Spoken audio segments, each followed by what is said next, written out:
Earthquake triggered automatic safety systems at the North Anna Nuclear Power Station in Virginia, taking 2 reactors safely offline. A dozen other nuclear plants from North Carolina to Michigan will have safety inspections but remain in operation. We checked today and we found that quakes of this size happen about once a year in California and once a century on the East Coast. Jim Axelrod is in Times Square, where the crossroads of the world shook today.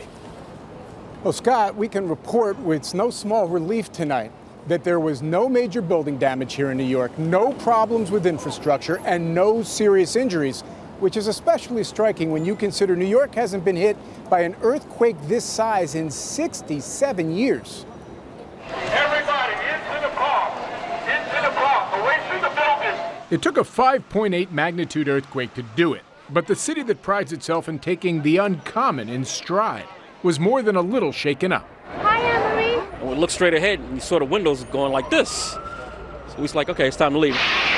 In most cities east of the Mississippi, earthquake wouldn't be the first thought on many minds, and certainly not in New York. First thoughts again, 9/11. It's like, okay, what happened by here? Earthquake in New York, it happens, but you don't really feel it like that. This standard has protected. The Manhattan district attorney was holding a news conference when the building started to shake. Okay.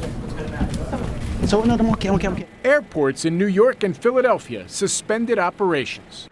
While the eastern half of the country isn't known for grand-scale quakes, history suggests their potential.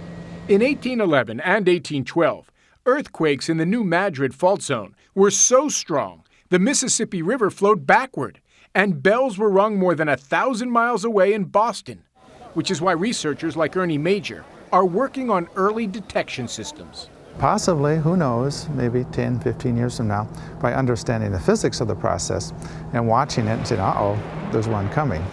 That, of course, takes funding. And Scott, the U.S. Geological Survey, the agency in charge of earthquake research, has been told to expect a 10% cut in its next budget.